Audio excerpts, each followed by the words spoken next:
ሰላም ጤና ይስጥልን አድማጭ ተመልካቾቻችን መጋቢት 25 2018 ዓ.ም ዕለታዊ መረጃዎችና ዘገባዎችን ይዤ መጥቻለሁ። የተለያዩ መረጃዎችን በዚህ ሰዓት የሚሰሙ ይሆናል። የግንባር ዝርዝር መረጃዎች አሉ። ወታደራዊ አዛዥን ጨምሮ እግረኛ ወታደሮች ዛሬ ማለዳ በተደረገው ውጊያ ጉዳት ደርሶባቸዋል የሚለውና በሌሊት እንደዚሁ እየተፈጸሙ ባሉ የከበባና የማፈን ዘመቻዎች ደግሞ በተለየ ሁኔታ ከፋኖ ከውስጥ በሚሰጡ መረጃዎች በተለያዩ ቀጠናዎች እንደዚሁ ተመሳሳይ ዘመቻዎች እየተደረጉ መሆኑን የሚገልጹ መረጃዎች እንዲሁም ደግሞ ምርጫውና ያለው አጠቃላይ ጦርነቱና ዘመቻውን በተመለከተ ያሉ ወታደራዊና ፖለቲካዊ መረጃዎች እንደዚሁም ደግሞ ተዛማጅ የአገር አቀፍ መረጃዎችን በሰዓት ወደ እናንተ የማደርስ ይሆናል። እየተከታተላችሁ አብራችሁ እንድትቆዩ ነው በአክብሮት የምጋብዛችሁ።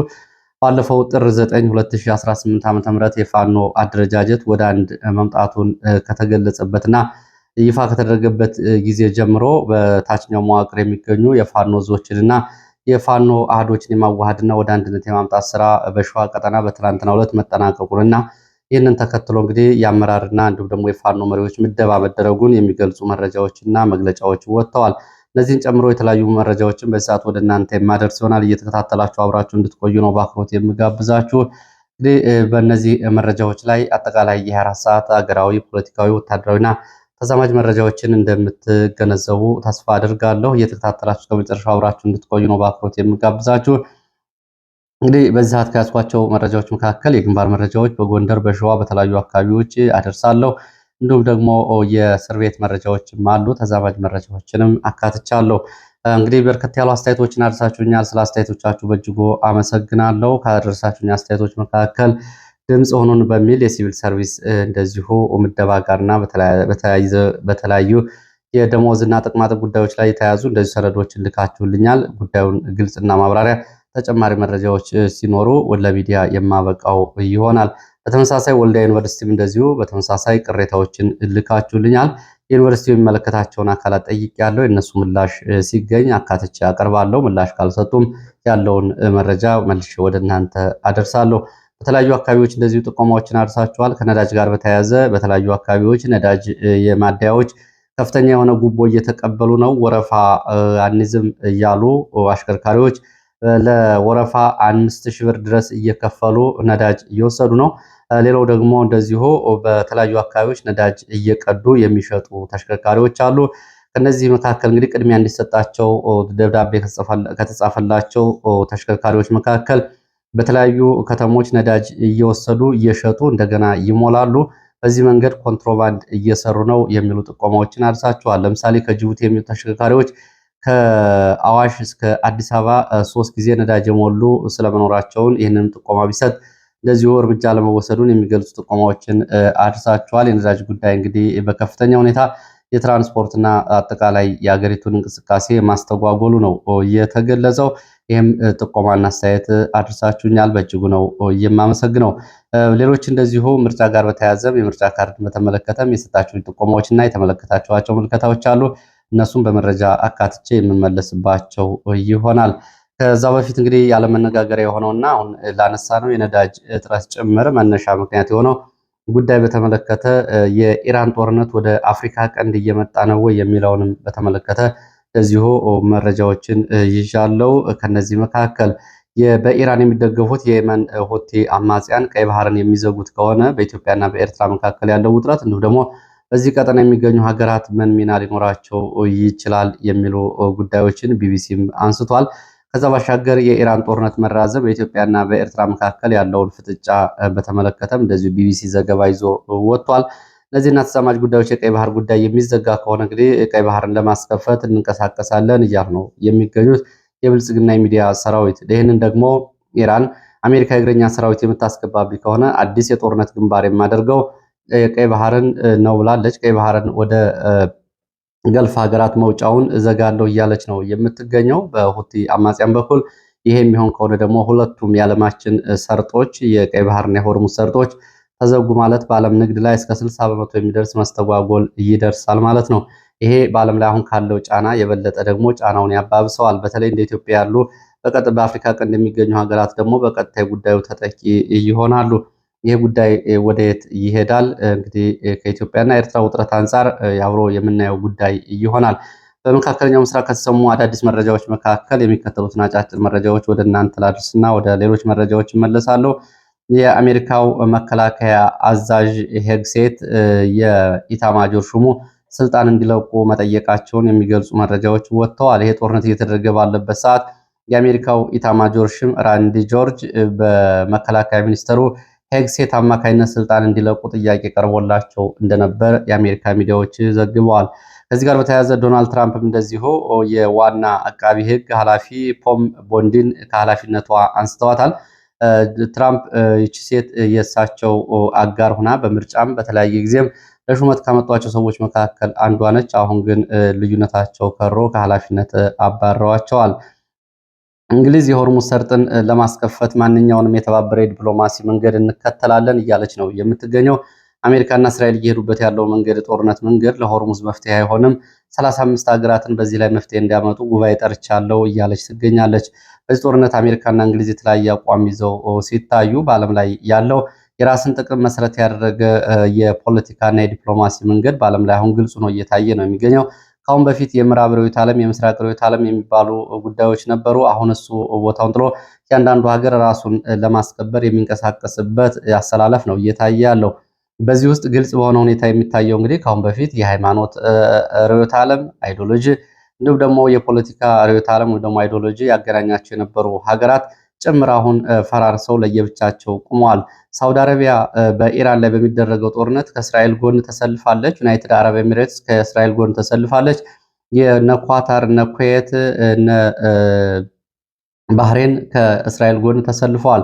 ይሄ ይሆናል ተብሎ ታስቦ አያውቅም። አሁን ግን ሆኗል። ጥቅምን መሰረት ያደረገ እንጂ ሌላው ጉዳይ ሌላ ነው በሚል ይመስላል። ይህንን ጨምሮ እንግዲህ ፈረንሳይም እንግሊዝም ከአሜሪካ ጎን ተለይተው አያውቁም ነበር ላለፉት 50 ዓመታት። አሁን ግን ራሳቸውን ችለው ውሳኔዎችን ወስነዋል። ይህ ጦርነት ካሳያቸው ጉዳዮች ኔቶም ይፈርሳል እየተባለ ነው። ኔቶ የሚፈርስ ከሆነ ደግሞ ሩሲያ ሁኔታዎች የሚመቹላት ይሆናል። ሩሲያን ለመውጋት የተቋቋመው ኔቶ አሁን ጥርስ አልባ ነው እየተባለ አሜሪካም እንደዚሁ ጥርስ ነክሳበት ይፈርሳል ተብሏል። 7 ሚሊዮን ኢራናውያን ሀገራቸውን ከእስራኤልና ከአሜሪካ ለመከላከል ጦርነቱ ከተጀመረ ወዲህ በብሔራዊ ደረጃ ለመዝመት ፈቃደኛ መሆናቸውን የአገሪቱ አፈጉባኤ አሳውቀዋል።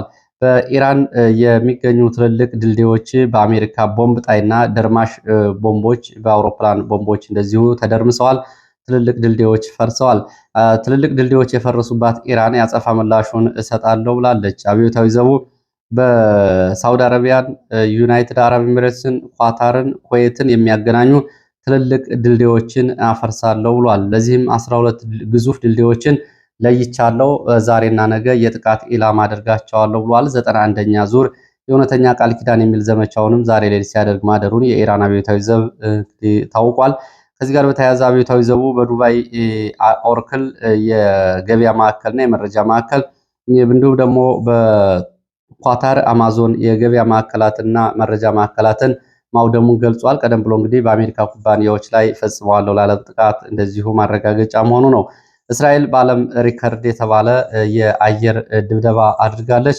በኢራን ላይ በአንድ ቀን 200 በላይ የድብደባ የጦር አውሮፕላኖችን በማሰማራት ሪከርድ መስበሯ ነው የተገለጸው። ሁቲ የኢራን ሰራሽ ባላስቲክ ሚሳይሎችን ወደ እስራኤል መተኮሱን ዛሬ ሌሊት አስታውቋል። እንዲህ ከእስራኤል በኩልም ያጸፋ ምላሽ እየተጠበቀ ነው የሚገኘው። ኢራን የሆርሙዝ ሰርጥን ዓለምን ለማንበርከክ እየተጠቀመችበት ነው ብለዋል። እንደ መካከለኛው ምስራቅ የተለያዩ ሀገራት ይህንን ሰርጥ ኢራን ለብቻው አድርጋ ዓለምን ለማንበርከክ እየተጠቀመችበት ነው ብሏል። ኢራኖችም እኛ ኢራናውያንን ማንም አያውቀንም፣ እስራኤልም ሆነ አሜሪካ እኛን አያውቁንም፣ ባለሙያዎቻችንም ሆነ ቴክኖሎጂ የጦር መሳሪያዎቻችን አትደርሱብንም ሲሉ እንደዚሁ ዛቻ አሰምተዋል። ኢራን በተባበሩት መንግስታት ድርጅት በኢራን ያለው ሁኔታ እና ጦርነቱ በአስቸኳይ ካልቆመ ዓለም የስጋት አፋፍ ላይ ነች፣ አሁን የማንወጣው ችግር ውስጥ እንገባለን ሲሉ ይህንን ገልጸዋል። ከድርድር ጋር ያሉ ጉዳዮች ዛሬ ሌሊቱን አልተሰሙም። ድብደባዎች ቀጥለዋል። ወደ ሌሎች መረጃዎች ወደ ሀገር ውስጥ መረጃዎች መለሳለሁ። ትላንትና በአዲስ አበባ ቃሊቲ ማረሚያ ቤት እና ቅሊንጦ ማረሚያ ቤት በምሽት ተወስደው የነበሩ እስረኞችን በተመለከተ ትናንት አድራሻቸው መውጣቱ መዘገቡ ይታወቃል። ዛሬ በወጡ መረጃዎች ደግሞ ከቃሊቲና ከቅሊንጦ እስር ቤቶች ተጭነው የተወሰዱ እስረኞች አንደኛ ቢልሸት ይርጋ፣ መሰረት ወርቁ፣ አንዱ ዓለም ሉሌ፣ ምስክር ደምስ፣ ወርቁ ገብሬ፣ ስንታየሁ ንጋቱ፣ ሁሴን ሰይድ፣ ዶክተር ወንዶሰን አሰፋ፣ ሀብታሙ አንዳርጌ፣ አሳምነው ታደሰ፣ አሮን ትርፌ፣ ልዑል ማዩ፣ ቴዎድሮስ ተሾመ፣ ፍታለው አድማሱ፣ በረከት ወርቁ፣ እንዳለ ጊዜ፣ ቢንያም ተረፈ፣ አንደበት ተሻገር፣ ታደሰ በቀለን ጨምሮ ወደ አባ ሳሙኤል እስር ቤት መዛወራቸውን ነው መረጃዎች የሚገልጹት። እንግዲህ እንደ መረጃ ምንጮቹ ከሆነ እነዚህ እስረኞች ከነበሩባቸው እስረኞች ተወስደው ወደዚህ ተዛውረዋል። ቤተሰቦቻቸው በትላንትናው ዕለት ለመጠየቅ መቸገራቸውን ነበር የተገለጸው። ዛሬ ደግሞ በዚህ እንደሆነ አድራሻቸው እንዲታወቅ ነው የመረጃ ምንጮቹ እየገለጹት። ቤተሰቦቻቸው ወደዛ ሄዳችሁ መጠየቅ ትችላላችሁ። ወደዛ መወሰዳቸውን በመቃወም ላይ ነው የሚገኙት እስረኞቹ። ሌላው ከእስር ጋር በተያያዘ ዲያቆን ዳንኤል ክብረት የዲያስፖራን በተመለከተ ባለፈው በሚዲያ በሰጡት መግለጫ ዲያስፖራው ቢሞት እንኳ አስከሬኑ ወደ ሀገር ውስጥ መምጣትና መቀበር የለበትም የሚል ጭካኔ የተሞላበት አስተያየት መስጠታቸውን ተከትሎ በርካቶቹ ሲቃወሙት ነበረ። ይህንን ከተቃወሙት መካከል የኢትዮጵያ ኦርቶዶክስ ተዋሕዶ ቤተክርስቲያን መምህራንና እንዲሁም ደግሞ የሚዲያ ሰዎች የሆኑ 3 ታዋቂ ሰዎች ታስረዋል። ይህም የሆነው በነ ዲያቆን ዳንኤል ክብረት ቀጥታ ትዕዛዝ ነው ብለዋል። እነዚህ ሰዎች ዲያቆን ዳንኤል ክብረት ዲያስፖራው ቢሞት እንኳ አስከሬን ወደ ኢትዮጵያ መጥቶ መቀበር የለበትም የሚለውን አስተያየቱን መተቸታቸው ይታወቃል። ይህንን በጽኑ ከተቹ ሰዎች መካከል የሰብአዊ መብት ተሟጋች ታማኝ በየነም ይገኝበታል። እነዚህ በአዲስ አበባ እንግዲህ በነ ዳንኤል ክብረት በቀጥታ እንዲታሰሩ ከተደረጉት ውስጥ መምህር እና ጋዜጠኛ ነጋሽ በዳዳ፣ መምህር ደረጀ ዘወይንየ፣ መምህር ሲሳይን ጨምሮ ባለፉት 5 ቀናት ተይዘው መታሰራቸው ነው የተገለጸው። እነዚህ ሰዎች በቤተክርስቲያን አገልግሎትና በሚዲያ ላይ የተለያየ ተሳትፎ ያላቸውና በቤተክርስቲያን የስብከትና እንዲሁም ደግሞ የተለያዩ ኃላፊነቶች ላይ የሰሩ ሰዎች መሆናቸው ይታወቃል። ዲያቆን ዳንኤል ክብረት ከኢትዮጵያ ኦርቶዶክስ ተዋሕዶ ቤተክርስቲያን ውስጥ ከወጡ ሰዎች መካከል አንዱ ቢሆንም በቤተክርስቲያን አካባቢ ያለውን አጠቃላይ ሁኔታ ፖለቲካዊ ብትር ሆኖ እንዲያገለግል እያደረጉ ነው ተብሏል። ያው ትላንትና ለአብይ አህመድ 8 የአብይ አህመድ ገንዘቦች በሚል የጻፈው ጽሑፍ መነጋገሪያ መሆኑ ይታወቃል። ወደ ፋኖ መረጃዎች ሲመጣ የፋኖ አንድነትና አደረጃጀት በተመለከተ በሸዋ ላለፉት 2 ዓመታት በሁለት አደረጃጀት የቆዩ የፋኖ ዞች ወደ አንድነት በመምጣት የሸዋ ቀጠና የጋራ መሪዎችና ምደባ ኃላፊነት ይፋ አድርገዋል። አማራ ፋኖ ብሔራዊ ንቅናቄ ሸዋ ጠቅላይ ግዛት አሳምነው ዕዝ ዋና መሪዎቹን ይፋ አድርጓል። በዚህም ዋና መሪ ኢንጂነር ደሳለኝ ሲያስብ ሸዋ የቀጠናው የጋራ መሪ ሆኖ ሲመደብ፣ ምክትል ደግሞ ፋኖ ጠጁ ባበይ እንዲሁም ደግሞ ወታደራዊ አዛዥ ፋኖ አማንሸቱ ሆነዋል። ከዚህ ጋር በተያያዘ በዚህ የኃላፊነት ምደባ 28 ቀጠናዊ ኃላፊነቶች እየተሰጡ ሲሆን በመግለጫው ላይ እንደዚሁ ደግሞ በትይዩ 22 የሚሆኑ ምክትል እንደዚሁ ኃላፊነቶች ተሰጥተዋል። በአጠቃላይ እንግዲህ ወደ 50 የሚደርሱ ኃላፊነቶች አንድ ወደ ሆነው እዝ ትናንትና በሸዋ ቀጠና ይሄ ሆኗል። ከዚህ ጋር በተያያዘ ውህደትና የፋኖ አንድነት ምደባዎችን በጎንደር ቀጠና እየተጠናቀቁ መሆናቸው ነው የተሰማው። ከዚህ ጋር በተያያዘ ዛሬ በጎንደር ጠቅላይ ግዛት እዝና በሰሜን አማራ በላይ ያለው ቀጠናዊ ውህደትና የፋኖ አንድነት የመሪዎች ምደባ መጠናቀቁ ተከትሎ መግለጫዎች እየተጠበቁ ነው የሚገኘው። እሱ እንግዲህ አብሮ የሚታይ ይሆናል። ወደ አዲስ አበባ ስንሄድ በአዲስ አበባ ከተማን በሂደት አሳልፎ ለኦሮሞ ባለቤትነት የሚሰጡ ህግጋት ውስጥ አንዱ የሆነው ትናንትና ህግ ጸድቋል። ይህም በአዲስ አበባ ላይ የሚገኙ የኦሮሞ ሰራተኞች እና የቢሮ ኃላፊዎች በኦሮሚያ ክልል ተቋማት እንደማለት ነው የዳኝነት ስልጣን በአዲስ አበባ ላይ እንዲያገኝ የኦሮሚያ ክልል የሚፈቅደው ረቂቅ ጸድቋል። ይህንን ረቂቅ ዶክተር ደሳለኝ ጫኔና ዶክተር ደሳለው አበባው በብርቱ ተቃውመዋል። ሆኖም እንግዲህ ይሄ ጸድቋል። የኦሮሞ ተወካዮች በድጋፍ ጭምር በመከራከር እንዲጸድቅ ተሟግተዋል።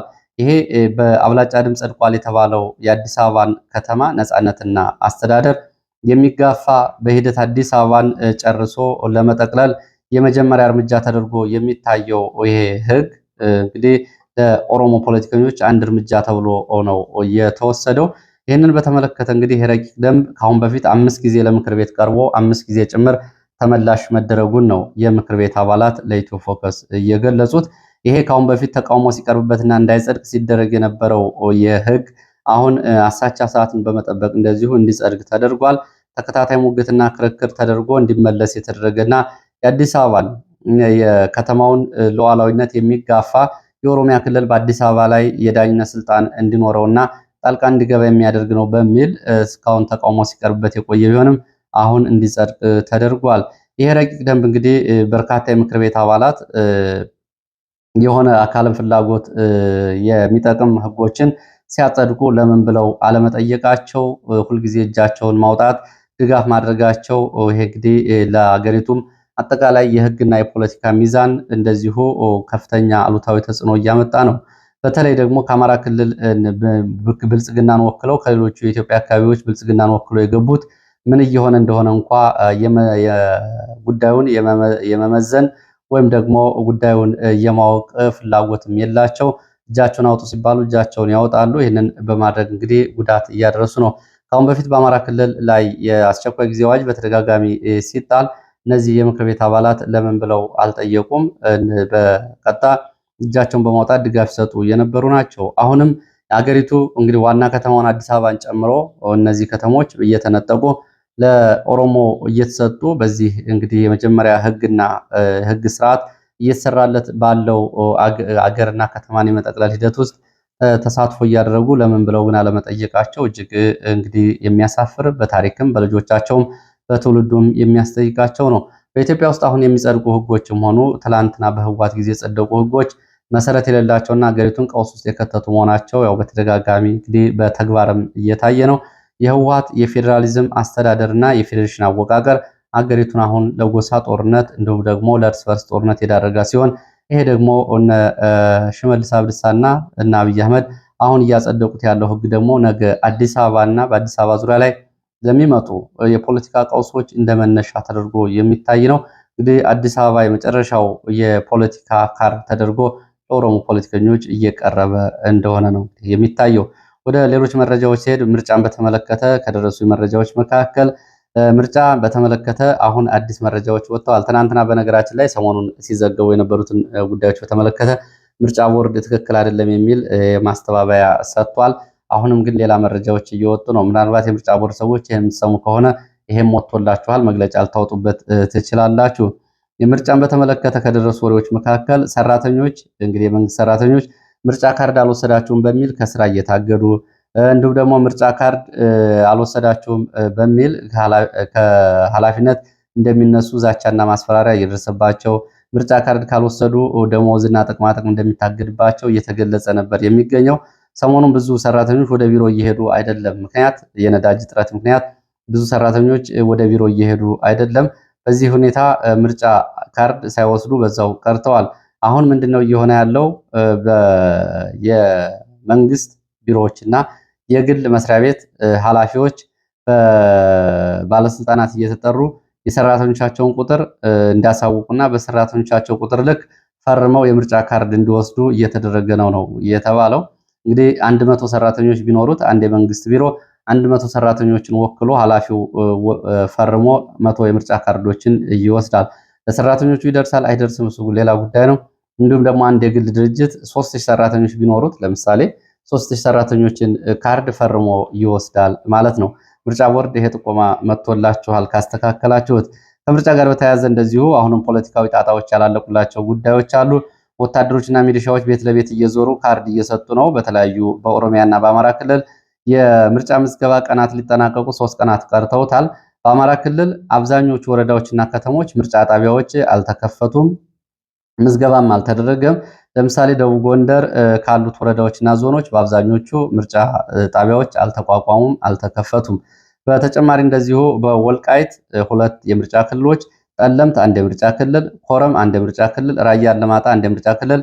በእነዚህም አካባቢዎች ባሉ የፖለቲካ ውዝግቦች ምክንያት ምንም አይነት የምርጫ ሂደት አልተመዘገበም። በዚህ በኩል ዛሬ እንደውም ዋዜማ ይዞት ወጣው ዘገባ ባለስልጣናት ጉዳዩ ይባባሳል እንምከርበት በሚል ለምርጫ ቦርድ ማሳሰቢያ መስጠታቸውን ተከትሎ ነው ምርጫ የቆመው ተብሏል። ለኢትዮ ፎከስ ከቀናት በፊት በደረሰ መረጃ ደግሞ አብይ አህመድና ጌታቸው ረዳ ጻድቃን በመነጋገር ለምርጫ ቦርድ ጉዳዩ ሆልድ ወይም ደግሞ ባለበት እንዲቆም ትዕዛዝ መስጠታቸውን ተከትሎ ነው የቆመው የሚሉ መረጃዎች መውጣታቸው ይታወቃል። የአማራ ማህበር በአሜሪካ ሳምንታዊ የጦርነት ሪፖርትና ዘገባዎቹን ይፋ አድርጓል። የአማራ ማህበር በአሜሪካ ከመጋቢት 14 እስከ 20 ድረስ ባሉት 7 ቀናት በ10 የአማራ ክልል ዞኖች እና በ36 ወረዳዎች ጦርነት መደረጉን፣ በጦርነቱ ተከትሎ ሰብአዊ፣ ቁሳዊ ጉዳት፣ የመብት ረገጣዎች፣ በሲቪሊያን ላይ ጉዳቶች መድረሳቸውን ሲገልጽ በኦሮሚያ በተመሳሳይ በወለጋ ዞኖች በተለይ ምስራቅ ወለጋና ሆሮ ጉዱሩ ወለጋ ዞኖች እዚሁ የደረሰውን ሰብአዊ ጉዳይ መዝግቧል። በአዲስ አበባና በአዲስ አበባ ዙሪያ ተመሳሳይ በንጹሃን ላይ የተፈጸሙ እስራቶችና ማንገላታቶችን በሪፖርቱ አካቷል። በ36 ወረዳዎች በጦርነቱ ሰብአዊ ቁሳዊ ጉዳቶች ተመዝግበዋል ብሏል። በሰሜን ወሎ፣ ማዕከላዊ ጎንደር እገታ፣ እስራት፣ የሲቪሊያን ሞት ተመዝግቧል። ጭፍጨፋዎችም እንደዚሁ ተፈጽመዋል። በአለማጣ በህወሓት ታጣቂዎች እንደዚሁ በፈጸሙት ድብደባና እንግልት በነዋሪዎች ላይ የሰብአዊ መብት ጥሰት ተፈጽሟል። በኦሮሚያ ክልል ምስራቅ ወለጋና ሆሮ ጉዱሩ ወለጋ ዞኖች ጊዳ አያና ወረዳ ቢደንጎሮ ተከታታይ የድሮን ጥቃቶች መፈጸማቸውን ሪፖርቱ ይዞ ወጥቷል። ባለፈው ሳምንት እንግዲህ መነጋገሪያ ከነበሩ ዘገባዎች መካከል የምታስታውሶች እነዚህን ይዞ ወጥቷል። ሪፖርቱን ልታነቡት ትችላላችሁ። ወደ ሌሎች መረጃዎች ሲሄድ ወደ ግንባር መረጃዎች ወደ መራቤቴ ቀጠና የሚወስደን መረጃ አስከትላለሁ። በመራቤቴ ቀጠና ፈጢራ ተብሎ የሚጠራው አካባቢ የከተማዋ የመዘጋጃ ቤት ኃላፊዎች እና ሚሊሻዎች በፋኖ መያዛቸው ተገልጿል።